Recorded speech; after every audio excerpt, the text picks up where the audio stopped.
K+ News Network presents.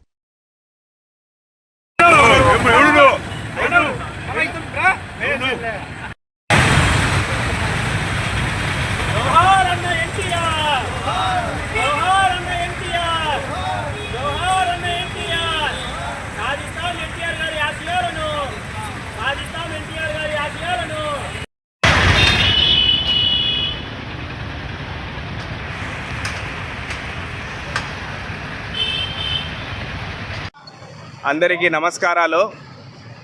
ఈరోజు విశ్వవిఖ్యాత నట సార్వభౌమ నటరత్న కీర్తిశేషులు శ్రీ నందమూరి తారక రామారావు గారి వర్ధంతి సందర్భంగా వారి పవిత్ర విగ్రహానికి పూలమాల వేసి ఈరోజు వారిని స్మరించుకుంటున్నాము. తెలుగోడి జాతిని ఖ్యాతిని పెంచాలనే ఒక ఉద్దేశంతో 40 ఏళ్ల క్రితం స్థాపించిన గొప్ప పార్టీ తెలుగుదేశం పార్టీ.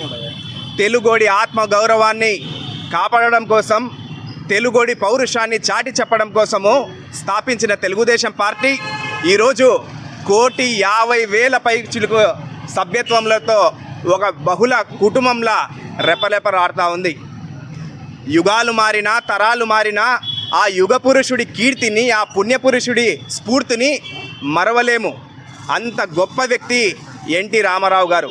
అదే స్ఫూర్తితో, అదే యుక్తితో ఈ రాష్ట్రాన్ని అభివృద్ధి పదంలో తీసుకుని వెళ్ళాలి, ఆ మహనీయుడి కళలను సాకారం చేయాలి, పేదలకు ప్రగతి వైపు తీసుకుని వెళ్ళాలని చెప్పి ఒక ఉద్దేశంతో నారా చంద్రబాబు నాయుడు గారి సారథ్యంలో, యువ కిరీటం లోకేష్ గారి సారథ్యంలో ఈరోజు తెలుగుదేశం పార్టీ పయనిస్తూ ఉంది.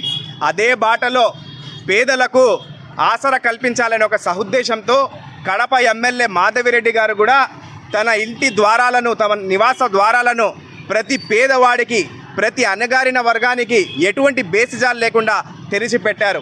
ఈరోజు ప్రజా దర్బార్ పేరిట పేద ప్రజలందరూ కూడా అమ్మ దగ్గర వెళ్ళి వాళ్ళ యొక్క బాధలను చెప్పుకుంటూ పరిష్కారాన్ని కనుగొంటున్నారు. కాబట్టి ఆ మహోన్నత శక్తి ఎన్టీ రామారావు గారు చూపించిన బాటలోనే ప్రతి ఒక్క కార్యకర్త మనం నడుచుకుంటున్నాము.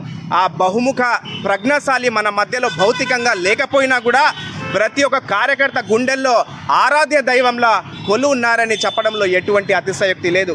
కాబట్టి కడప ప్రజలారా, రాబో రోజుల్లో ప్రతి కార్యకర్త, ప్రతి తెలుగుదేశం నాయకుడు మీ వద్దకు వచ్చి మీ సమస్యలు పరిష్కరించే విధంగా కష్టపడతాము అహర్నిశం అని చెప్పి ఈ సందర్భంగా తెలియపరుస్తూ సెలవు తీసుకుంటున్నాను.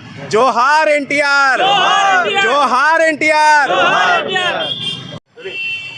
ప్రజలే దేవుళ్ళు, సమాజమే దేవాలయం అన్న నినాదంతో ఆంధ్రప్రదేశ్ రాష్ట్రంలో తెలుగోడికి అండగా ఉండేటందుకు తెలుగుదేశం పార్టీని స్థాపించిన మన నందమూరి తారక రామారావు గారి వర్ధంతి సందర్భంగా ఆ మహనీయుడికి ఈరోజు కడప నగరంలో ఎన్టీఆర్ సర్కిల్లో ఘనమైన నివాళులు అర్పించడం జరిగింది. ఈ సందర్భంగా తెలుగు ప్రజలకు ఒకటే తెలియజేస్తా ఉన్నాం.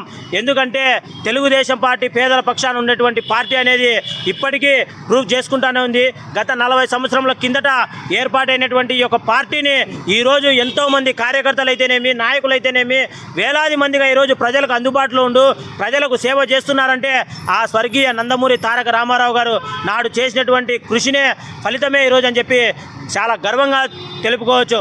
ఎందుకంటే ఆ నందమూరి తారక రామారావు గారి యొక్క జీవనశైలి చూసుకున్నట్లయితే అటు సినీ రంగంలో కానీ, ఇటు రాజకీయ రంగంలో కానీ భారతదేశంలోనే ఒక చరిత్ర మలిచినటువంటి మహోన్నతమైన వ్యక్తి ఈ స్వర్గీయ నందమూరి తారక రామారావు గారు అని చెప్పి చాలా గర్వంగా చెప్పుకోవచ్చు. ఆయన స్థాపించినటువంటి పార్టీలో ఈ దినం మేమందరం కూడా పనిచేస్తూ ఉన్నందుకు చాలా గర్వంగా ఫీల్ అవుతా ఉన్నాం. ఆయన యొక్క ఆశయాలకు అనుగుణంగా ప్రతి క్షణం తెలుగుదేశం పార్టీ కుటుంబ సభ్యులతో, కార్యకర్తలతో, నాయకులతో సమన్వయం చేసుకుంటూ పని చేస్తామని చెప్పి తెలియజేస్తూ ఉన్నాం. ఖచ్చితంగా ఆయన యొక్క బాటలో నడుస్తాం. రాష్ట్రంలో నారా చంద్రబాబు నాయుడు గారి నాయకత్వాన రాష్ట్రం సుభిక్షంగా ఉంటుంది. అదేవిధంగా కడప జిల్లా రథసారథి అయినటువంటి రెడ్డప్ప గారి శ్రీనివాసరెడ్డి గారి నాయకత్వాన కడప జిల్లా సుభిక్షంగా ఉంటుంది. కడప ఎమ్మెల్యే మాదిరెడ్డి గారి నాయకత్వాన కడప నగరం కూడా సుభిక్షంగా ఉంటుందని చెప్పి తెలియజేసుకుంటూ ఖచ్చితంగా రాబో రోజుల్లో ప్రజలకు మరిన్ని సంక్షేమ పథకాలు, మరింతమైనటువంటి ఉన్నతమైన అవకాశాలు దక్కుతాయని చెప్పి తెలియజేస్తా ఉన్నాం.